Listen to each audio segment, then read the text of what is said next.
جہاں انسان کے صبر کی آخری حد ختم ہونے لگتی ہے، وہیں رب فرماتا ہے کن، ہر ناممکن پھر ممکن ہو جاتی ہے۔ اگر زندگی کو ہمیشہ خوشیوں کے ساتھ گزارنا چاہتے ہو تو غمزدہ لوگوں کے غم سنا کرو، کبھی دکھی نہیں رہو گے۔ دو طرح سے دیکھنے میں چیزیں چھوٹی نظر آتی ہے، ایک دور سے دیکھنے سے اور دوسرا غرور سے دیکھنے سے۔ میں درست فیصلے لینے پر یقین نہیں رکھتا، بلکہ فیصلہ لے کر اسے ایک بہترین فیصلہ ثابت کرتا ہوں۔ جگہ سے بہتر ہے خود کو بدل لو، اپنے ضمیر کو جگاؤ۔ ایسے سفر کا کوئی فائدہ نہیں جس میں جگہ تو تبدیل ہے لیکن تم وہی کے وہی ہو۔ آپ اپنی منزل پر کبھی نہیں پہنچ سکتے اگر آپ اپنے راستے میں بھونکنے والے ہر کتے کو پتھر ماریں گے۔ ہمارے معاشرے میں ہوشیار اور سیانے لوگوں کی عزت جانی جاتی ہے، لہٰذا ہوشیار اور چلاک بننے کے لیے یہ 6 اصول اپنائیں۔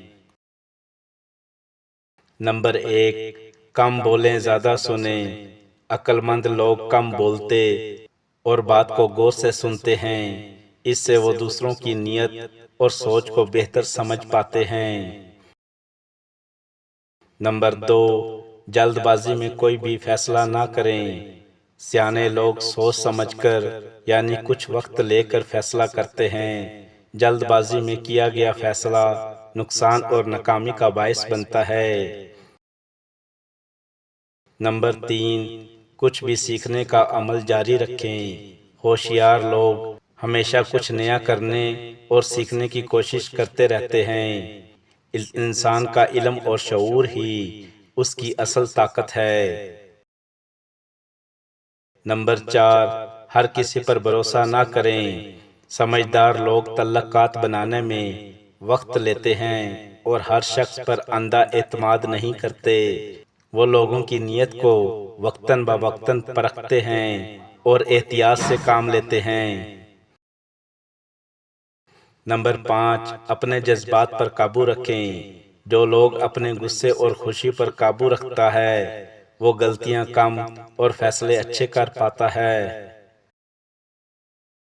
نمبر 6، ہر حالت میں خود کو مضبوط اور خود پر یقین رکھیں۔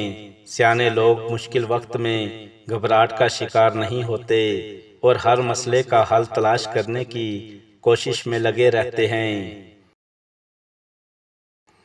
دشمن ہمیشہ اپنوں میں پیدا ہوتے ہیں، کیونکہ اپنوں کو ہی اپنوں کی خوشی اور کامیابی برداشت نہیں ہوتی۔